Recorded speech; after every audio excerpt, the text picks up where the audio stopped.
The 2026 AP exam is right around the corner. If you are feeling overwhelmed, take a deep breath.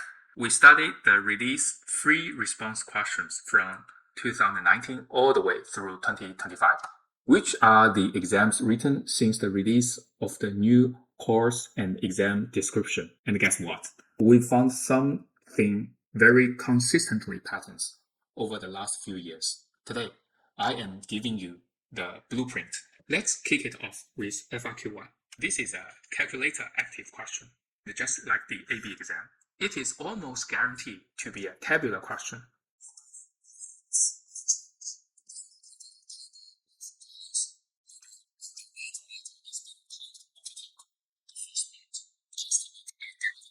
They will ask you to find the rate of change of the net. You just use the difference quotient. Example, if the table gives you rate t equal 2 and t equal to 5, you do this one. Common trap, units. Students always forget units here.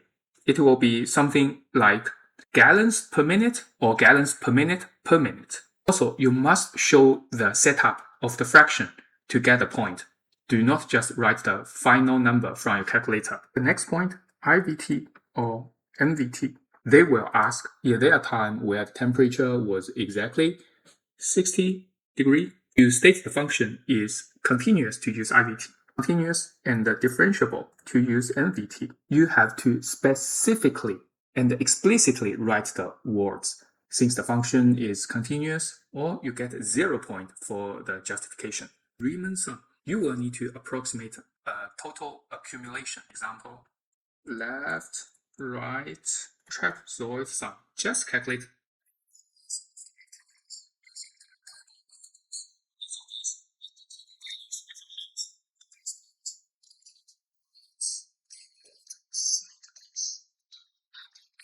Example, if the volume of a sphere is expanding, use the volume equation, take the derivative of the volume with respect to time t, and plug in your known rate to find out the r dt. Moving to FRQ2, another calculator question. This is a classic BC topic, parametric particle motion. Our object is moving around the xy plane.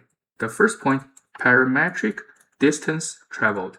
Actually, this is the arc length. Example, you will use the integral of the speed. The acceleration vector, just take the derivative of the velocity vector.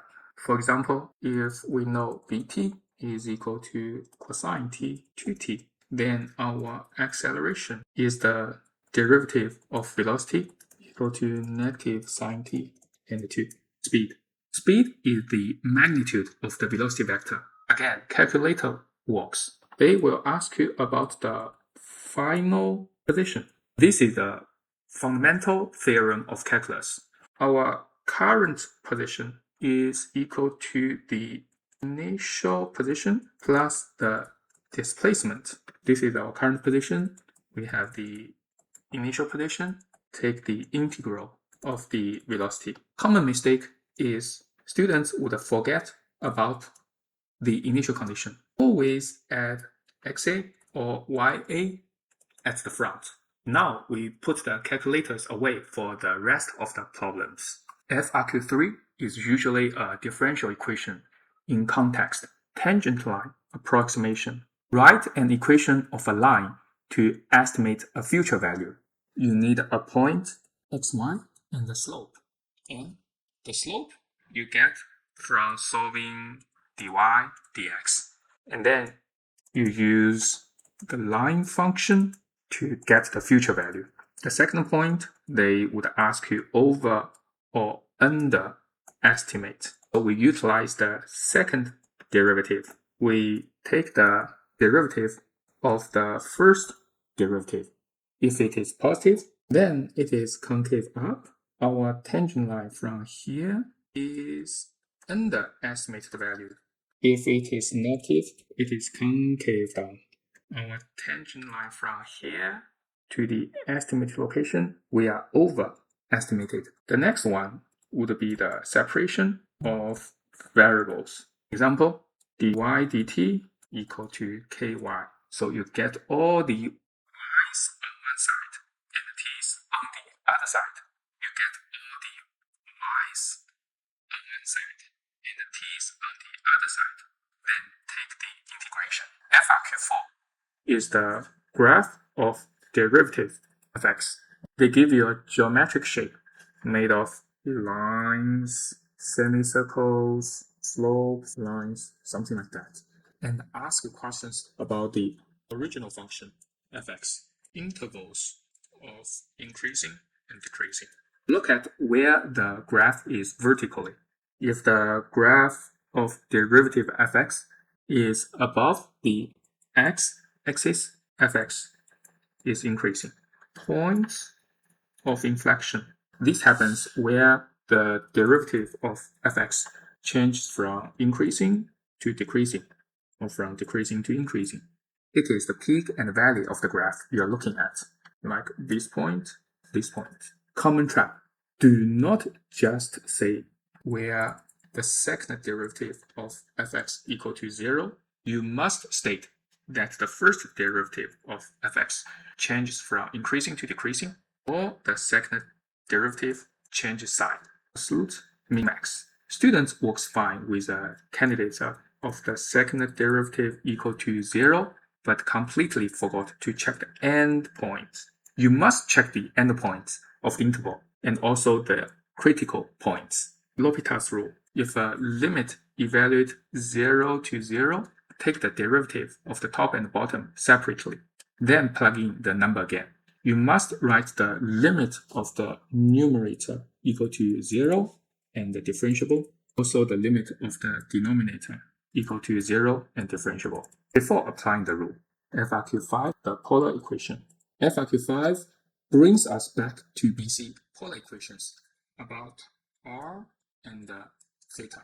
They will ask you the area between two curves. The formula is the outer minus the inner. The first step is always to find where the curves intersect to get your alpha and beta. They will ask you the tangent line, meaning that x equal to